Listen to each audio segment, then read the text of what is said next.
국회 입법데이트의 이익선입니다. 세월호 참사 이후 정부의 재난관리 시스템 개편에 대한 요구가 높습니다.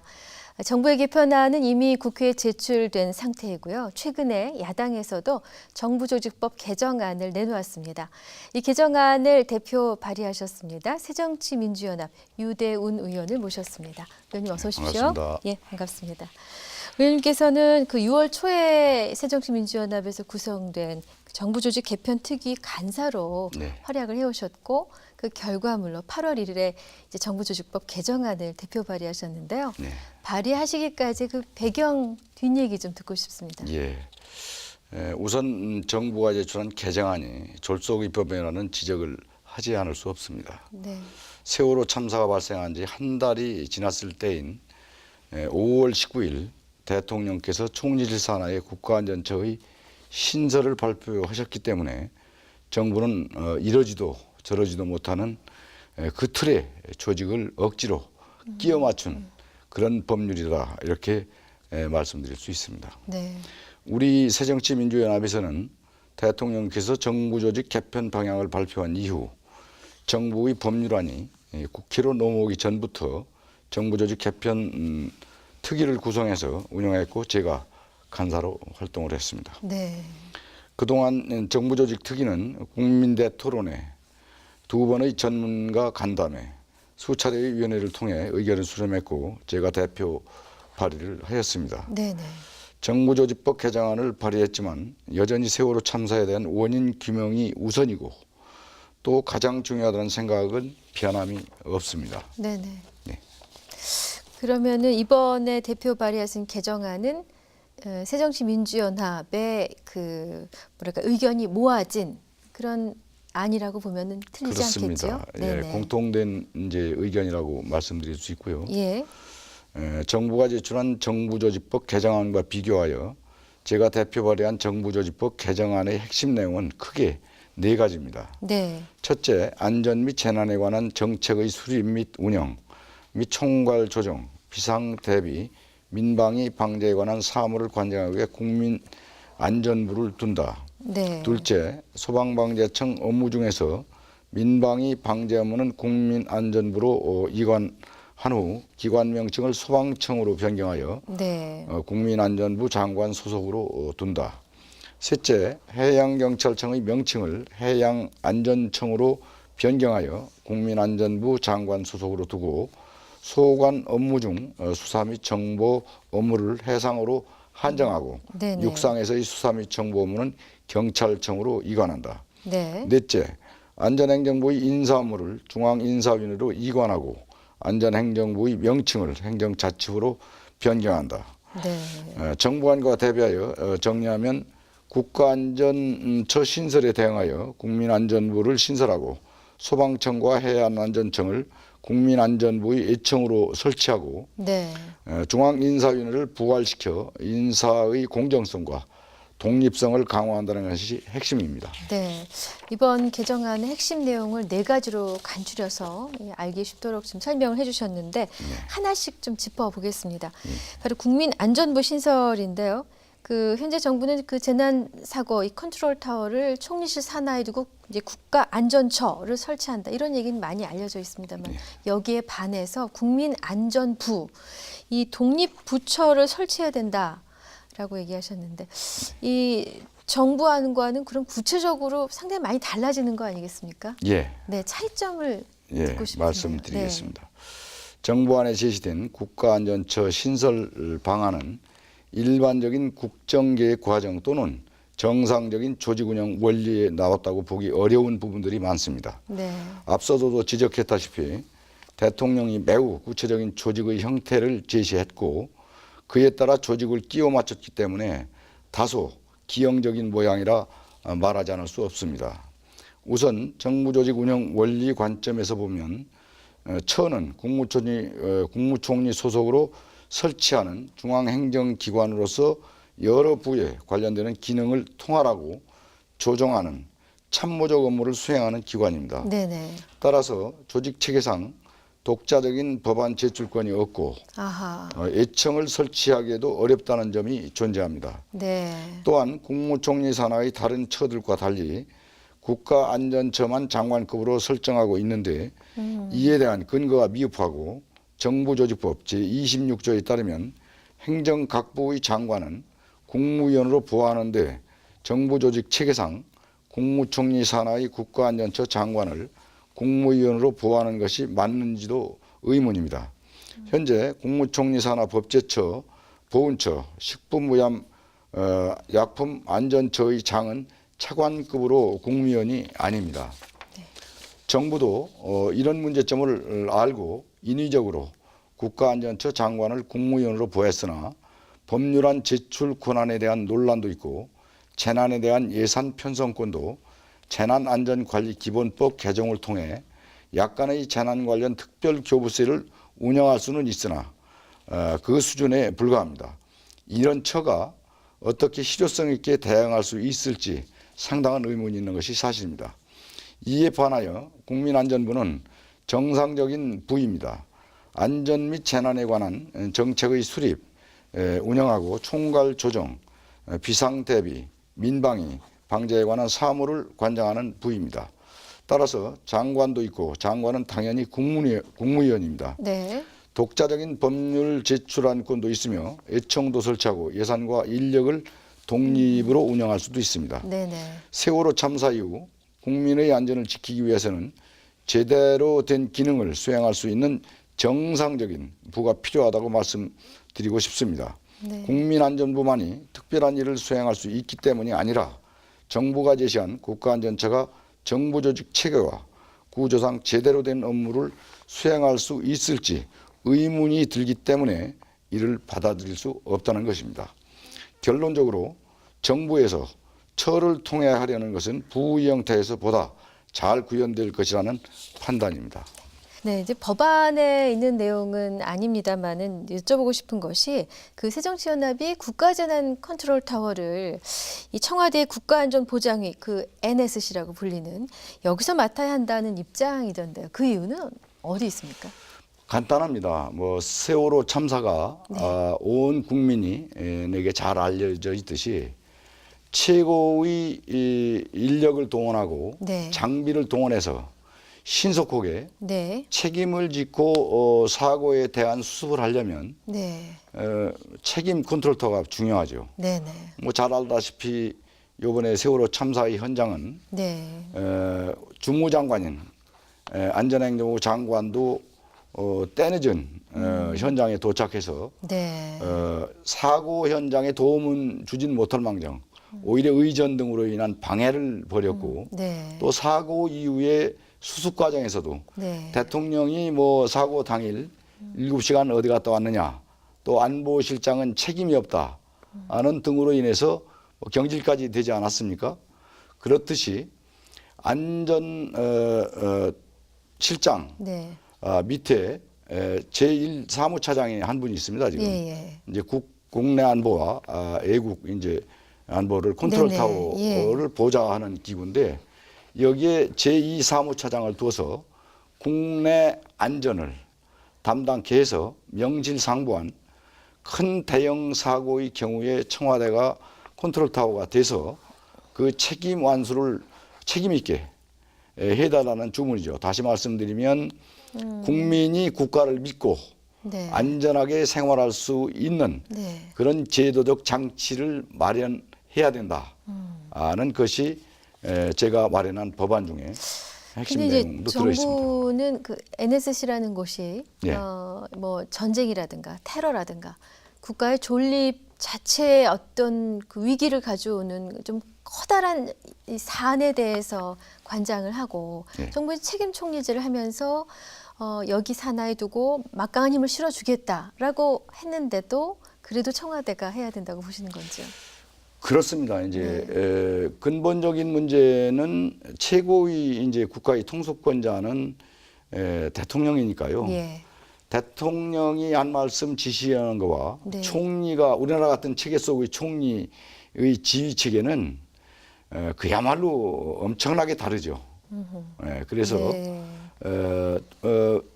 국가안보실에는 이제 여러 가지 사항들이 있지만 외교 안보의 문제가 예. 상당히 중요하지 않습니까? 예. 특히 우리나라의 실정을 볼 때. 그렇습니다. 네. 그래서 제1사무차장은 현행대로 외교 안보 부분에 대한 보좌를 하고 제2사무차장 한 분을 더 신설해서 네. 국내 네. 안전을 담당케 하는 그런 제도로 가면은 예산의 이제 증가라든가 네. 효율과 이런 것이 없습니다. 그래서 간단하게 네. 정리를 해서 대통령이 책임제로 운영을 통해서 국민 안전이 완전히 담보될 수 있는 네. 그런 믿음을 주자는 것이고 책임을 지라는 그런 뜻도 함께 포함되어 있습니다. 그렇군요. 자, 다음은 개정안에서 정부안과 정면으로 배치되는 부분을 보자면은 정부안에서는 해양경찰청, 소방방재청 해체해서 국가안전처 흡수시킨다 이렇게 되어 있는데 예. 이번에 우리 새정치민주연합의 안은 해양경찰청 존치시키고요. 해양경찰청하고 소방방재청을 국민안전부의 외청으로 두고 이름은 또 소방청, 또 해양안전청으로 변경하기로 했습니다. 근데 이 해경과 소방방재청을 해체하면 안 되는 이유 설명이 필요하겠습니다. 예. 이번에 세월호 참사가 많은 걸 이제 일깨워줬습니다. 네. 그동안에 정부가 얼마나 인사정책을 잘못해 왔는지도 드러났고요. 그것은 해양 전문가가 아닌 사람을 해양경찰청으로 임명했기 때문에 근본적인 문제는 아닙니다만 상당수 책임을 회피할 수 없다. 네. 다시 말하면 국민안전처를 만드니까 이 소방청과 해경청을 본부로 이제 만든다는 거 아닙니까? 예. 처가 이제 차관급에 속하니까 예. 다시 말씀드리면 현재의 소방청장과 해경청장은 차관급입니다. 네네. 그러니까 입기에 맞추기식을 하다 보니까 당연히 1급 본부로 격하를 시키는 것입니다. 네. 근데 뭐 잘 알다시피 소방청 같은 경우는 국민의 신뢰도가 네. 우리나라의 최고로 믿고 있는 신뢰받는 조직입니다. 맞습니다. 네. 더군다나 소방방재청이 소방본부로 되면 네. 차관급이 하나만 물러나는 게 아니라 네. 지금 그 차장급인 서울시 방재본부장, 네. 경기도 방재본부장. 예. 또 저 부산 같은 경우에 예. 이 1급의 전문들이 4분 정도 있습니다. 예. 이분들이 전부 다 물러나게 되는 거죠. 아, 근데 예. 이것이 문제가 아니라 네. 그 밑에 계급도 전부 다 물러나기 때문에 조직 전반을 갖다가 이제 사기자는 물론 아하. 조직 기반 자체의 엄청난 문제가 야기돼서 네. 그야말로 목숨을 바쳐 일하는 네. 많은 그 소방직 공무원들이 사기만 자질 뿐 네. 정말 안전 예방과 사후의 안전 대책에 엄청난 큰 구멍이 뚫릴 수 있기 때문에 절대 예. 해체라는 용어는 단어조차 쓰지 않는 것이 좋다는 것이 우리 새정치민주연합의 생각입니다. 그렇군요.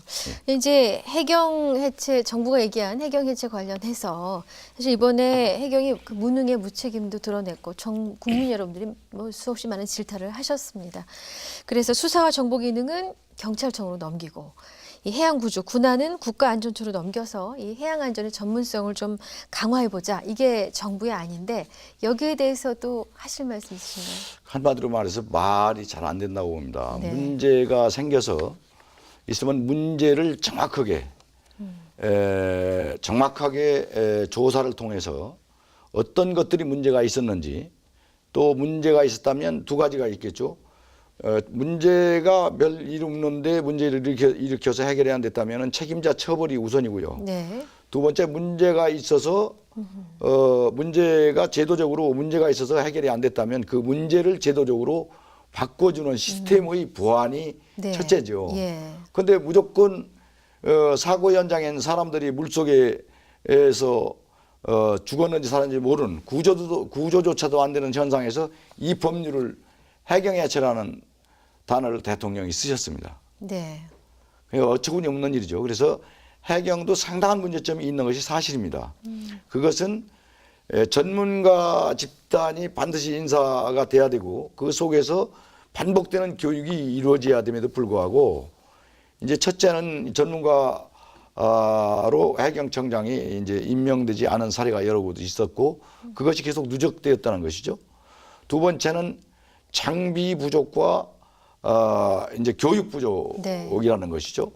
이런 부분들을 통해서 보완을 해주고 새로 태어나야지 이것을 무조건 잘못됐다고 그래서 집을 부수고 다시 짓는다는 그런 그 법 만들기식은 정말 국민 안전에 도움이 안 된다고 판단하기 때문에 그래서 제가 해경청 해체는 안 된다. 다만 현재의 문제점이 해경에서는 모든 부분이 육상으로 올릴 때 육상까지도 해경이 이제 관할하려고 하는 그런 부분이 있는데 이것이 뭐냐면 해상에서 일어나는 정보, 수사 기능은 해경에 주고 일단 육상으로 일어나는 부분은 그 부분은 이제 정보와 수사를 경찰청에 넘겨주는 그런 시스템을 제가 만든 법률에서 말하고 있습니다. 그리고 또 하나 이번 개정안에서 눈에 띄는 대목이 김대중 노무현 정부에 있었던 대통령 소속 중앙인사위원회를 부활시키는 대목인데요. 이게 정부안이 그 총리실 산하 인사혁신처를 신설하겠다는 것과 역시 또 배치가 됩니다. 이 부분도 무엇이 다른지 궁금하거든요. 인사혁신처라는 것은 그 한계가 있습니다. 무슨 한계냐면 옛날에 총무처 비슷한 이제 제도인데요. 아시다시피 박근혜 대통령이 취임하시고 난 이후에 국무총리 및 이제 각 장관 내정 후보자들이 청문도 받기 전에 사퇴하는 일이 한두 번이 아니었지 않습니까? 그러니까 이제 박근혜 이제 정부에서도 인사수석을 이제 최근에 임명했죠. 그만큼 이제 인재은행이 공정하고 투명하게 관리되고 이제 은행 시스템으로 이제 가야 되는 것이 바로 김대중 대통령과 노무현 대통령 시절에 중앙인사위원회가 있었습니다. 중앙인사위원회 풀 장관급이죠. 그러니까 풀 인재 시스템을 두어서 대통령이 적재적소에 어떤 사람을 골로 쓸지 여부를 항시 대비해 놓는 거죠. 각종 검증을 거쳐서. 거기에서 인사검증을 뭐 해당 분야에 3명이면 3명, 5명이면 5명 뽑아다가 해서 문제가 없는 사람을 내정자로 내정하면 비교적 그래도 문제가 있을 수 있지만 문제를 최소화시킬 수 있는 방법 중에 하나가 바로 중앙인사위원회의 신설이다. 그렇군요. 그렇게 생각합니다. 근데 사실 그 개편 대상에 속하는 부처의 공무원들이 지금 자기가 어떻게 될지 몰라서 일손을 놓고 있다, 뭐 붕 떠 있다 이런 얘기까지 돌고 있고 또 이 사이에 뭔가 중대한 사건이나 사고가 생기면 어떡하느냐라는 걱정들도 나오고 있는데요. 정부조직법 개정안 처리 전망은 어떻게 보고 있습니까? 처리 전망은 뭐 시급한 것만은 인정하고요. 다만 아무리 시급하다 하더라도 잘못된 법을 만들어내면은 안 만들어내니 못하다 하는 말씀을 전제로 말씀드리고요. 뒤이어 지금 현재 소방청이나 해경청이나 현장에서 안전에 관한 최선의 준비를 다하고 있고 그렇게 근무하고 있습니다. 그래서 정부가 말씀하고 계시는 또 일부 언론에서 막 걱정하고 계시는 이런 부분들이 있는데 그 부서를 이제 담당하고 관할하는 위원으로서 볼 때 이 법률이 좀 더 아주 정밀하게 전 국민이 안전을 믿고 살 수 있는 그 담보가 될 수 있을 만큼의 법률이 만들어내는 것이 더 중요하지. 뭐 한 10일, 20일 늦어서 정부 안전 내에서는 그 큰 구멍이 난다. 저는 그렇게 보지 않습니다. 일단 그 정부안과 야당안에 상당한 간극이 있어서 잘 조율이 될까 이런 걱정이 듭니다. 본격적인 논의에 들어가면 조율이 될까요? 저는 될 거라는 그런 확신을 좀 갖고 있습니다. 상당한 안전에 관한 이제 전문가 분들도 그렇고 또 현직에 근무하시는 상당수의 그 장관급 인사들도 상당한 조율이 필요하다는 것을 인식하고 있습니다. 그래서 좀 더 구체적으로 정말 국민만 바라보는 그런 법률을 만들겠다는 사명감만 있다면 이거 당약이나 뭐 정략이 될 수 없지 않습니까? 이 법률이. 그런 눈높이에서 법률을 만든다면 충분히 안전한 법률로 만들 수 있다. 저는 그렇게 확신하고 싶습니다. 모쪼록 이번 정부조직법 개정안이 여야 합의로 조속히 통과되기를 바랍니다. 이제 끝으로 의원님께서는 이제 안정행정위원회 계속 활동을 하고 계신데 예. 이번 법안과 더불어서 또 새롭게 관심을 갖고 계신 입법 계획이 있으신지요? 예. 가장 중요한 입법 중에 입법이 바로 제가 발의한 정부조직법이라고 생각합니다. 이 네. 정부조직법이 정말 국민이 안전하게 살 수 있는 그런 법 내용이 담겨질 수 있도록 최선의 노력을 다 하겠고요. 예. 두 번째는 이제 아까 안보실, 국가안보실의 사무차장을 한 번 더 신설하는 네. 그런 내용의 이제 컨트롤 타워가 네. 세워지는 법률안도 이제 제출되는데요. 네. 그 법률 역시 매우 중요해서 이 법률도 역시 국민의 눈높이에 맞는 그런 법률을 만들어내는데 최선의 노력을 다 하고자 합니다. 네. 오늘 귀한 시간 내주셔서 감사합니다. 고맙습니다. 감사합니다. 네, 국회 입법데이트 오늘은 새정치민주연합 유대훈 의원과 함께한 시간이었습니다. 시청해주신 여러분 고맙습니다.